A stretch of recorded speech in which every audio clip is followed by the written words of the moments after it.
विशालतम लोकतंत्र को एक खतरनाक वैचारिक मंथन की ओर ले जाने की उनकी कोशिश है। ये बेहद दुर्भाग्यपूर्ण है और जनता इसे कतई स्वीकार करने के लिए तैयार नहीं है। मल्लिकार्जुन खड़गे कांग्रेस बात करते हैं और थोड़ा काम कम। हमारी तो खुली चुनौती है। व्हाइट पेपर कांग्रेस को जारी करना चाहिए कि कांग्रेस के 6 दशकों के केंद्र के शासन और 11 वर्षों में प्रधानमंत्री नरेंद्र मोदी जी के कार्यकाल की जो उपलब्धियां हैं उनका तुलनात्मक अध्ययन उन्हें जारी करना चाहिए और जनता को तय करने देना चाहिए कि इस देश ने क्या हासिल किया है पिछले 11 वर्षों में और इसके पहले कांग्रेसी सरकारों ने इस देश को क्या दिया है।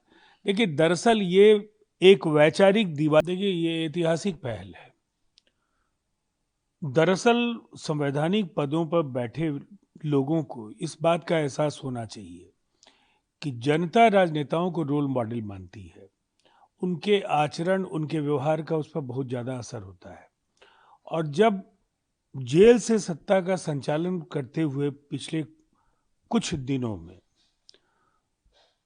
बड़े राजनेताओं को लोगों ने देखा, राज्य मंत्रिपरिषद के सदस्य, राज्य के मुख्यमंत्री, और भविष्य में ऐसी आशंकाएं हैं कि अनेक दागी राजनेता जिम्मेदार पदों पर जब होंगे तो सत्ता की जो लिप्सा है वो इस कदर उन पर हावी है कि ऐसे दृष्टांत भविष्य में भी देखने को मिलेंगे। अब इस पर एक लगाम बेहद आवश्यक है और इस दिशा में स्वयं को भी उस दायरे में लाने का जो निर्देश प्रधानमंत्री नरेंद्र मोदी जी ने पार्टी के नेताओं को दिया, और जिस तरह से ये बिल आज, ठीक है ये जेपीसी में गया, लेकिन खुले मन से सभी राजनीतिक दलों को सार्वजनिक जीवन के गिरते जो विमर्श को लेकर के मन में चिंताएं हैं आप लोगों को के अंदर, उसका समाधान ढूंढना चाहिए और सबको पहल करनी चाहिए कि इस बिल को पास किया जाए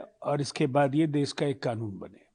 इन्होंने राहुल गांधी पर भी हमला किया और बताइए, बोलते बोलते भटक गए और ये है राहुल गांधी बहुत ही खतरनाक टाइप पर जा रहे हैं। एक बात तो सच है कि चाहे वो हिंदुस्तान के बाहर राहुल जी हों, देश के अंदर की सभाओं को वो संबोधित कर रहे हो, अक्सर लोकतंत्र, जनादेश, संविधान, ऐसे मसलों पर वो जो कुछ बेलगाम बोल रहे हैं उससे कहीं ना कहीं ये अंदेशा जरूर हो रहा है कि दुनिया के विशालतम लोकतंत्र को एक खतरनाक वैचारिक मंथन की ओर ले जाने की उनकी कोशिश है।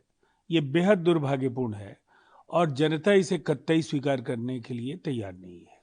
मल्लिकार्जुन खड़गे कांग्रेस अध्यक्ष, उन्होंने कहा है कि पूर्व प्रधानमंत्री के साथ जो काम किया वो बात कम करेंगे और काम अधिक करेंगे। मनमोहन सिंह कम बात करते थे और अधिक काम करते थे, लेकिन आज के जो प्रधानमंत्री वो अधिक बात करते हैं और थोड़ा काम कम।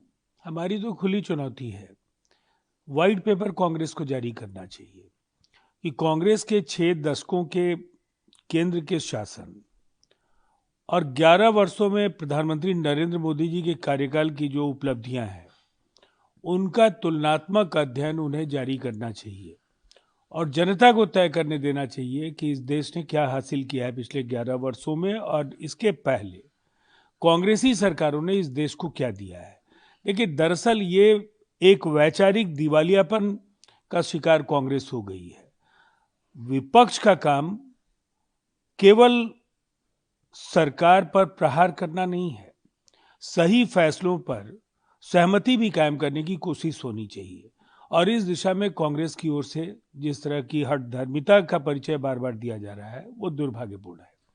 जिस तरीके से तेजस्वी यादव ने पीएम मोदी जी पर आपत्तिजनक पोस्ट और टिप्पणी किया था, उस पर तेजस्वी यादव पर हम डरने वाले नहीं डरें, कानून का डर अगर उनके अंदर नहीं है तो ये अराजकता है। देखिए, सवाल है कि आप नेता प्रतिपक्ष हैं, देश के प्रधानमंत्री या संवैधानिक पदों पर बैठे राजनेताओं के बारे में या आम जनता के बारे में जो जिम्मेदार पदों पर बैठे लोग हैं ऐसी आपत्तिजनक टिप्पणियां करेंगे तो अनेक लोगों की भावनाएं आहत होती हैं और उन्हें यह अधिकार है कि जो भारतीय न्याय संहिता के जो प्रावधान हैं जो ये सुनिश्चित करते हैं कि ऐसी अभद्र टिप्पणियों के खिलाफ कार्रवाई हो, उसका प्रयोग लोग करना चाहेंगे और लोग कर रहे हैं। प्रशांत किशोर वो बोल रहे हैं कि राहुल गांधी और कांग्रेस का बिहार में कोई सम्मान नहीं, वो आरजेडी के सिर्फ हैंगर ऑन पार्टी बन गए और जंगल से समर्थन कर रहे हैं। देखिए, अब विपक्ष मुकाबले में बिहार में नहीं है, चाहे वो प्रशांत किशोर हो, राहुल जी की कांग्रेस हो, तेजस्वी यादव हो। पीटे पिटाए मोहरों से जनता को कोई उम्मीद नहीं है। बार बार जनादेश के जरिए बिहार में विपक्ष पराजित हुआ है।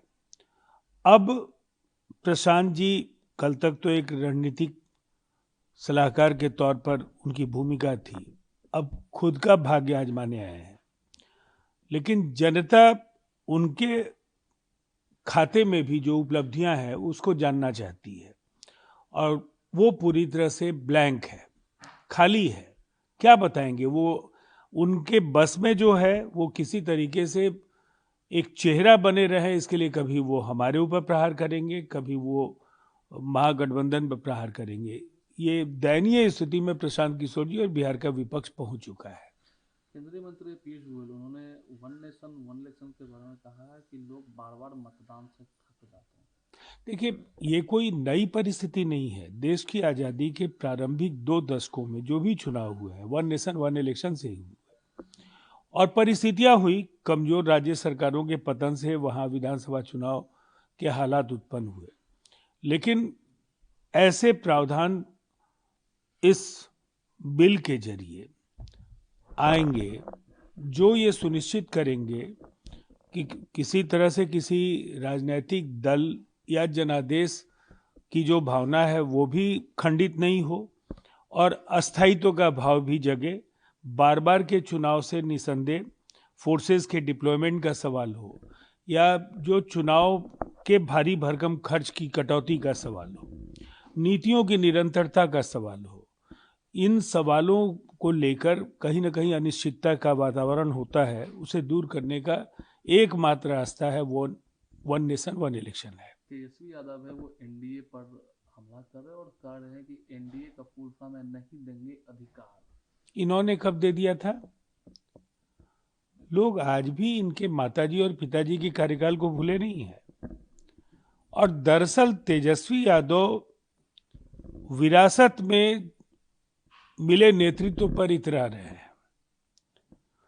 खुद तेजस्वी जी की पहचान क्या है? लालू जी तो एक जन आंदोलन के गर्भ से उपजे, लेकिन तेजस्वी यादव लालू जी के पुत्र नहीं होते तो एक बेरोजगार नौजवान होते, और आज जो नौकरियां मिल रही हैं उनमें से कोई एक नौकरी के अभ्यर्थी होते। मुझे लगता है बहुत ही लंबी चौड़ी बातें करने के बजाय पहले जनता से जुड़े सवालों पर उन्हें काम करना चाहिए। केवल आरोपों प्रत्यारोपों के जरिए उनकी चुनावी वैतरणी पार नहीं होने जा रही।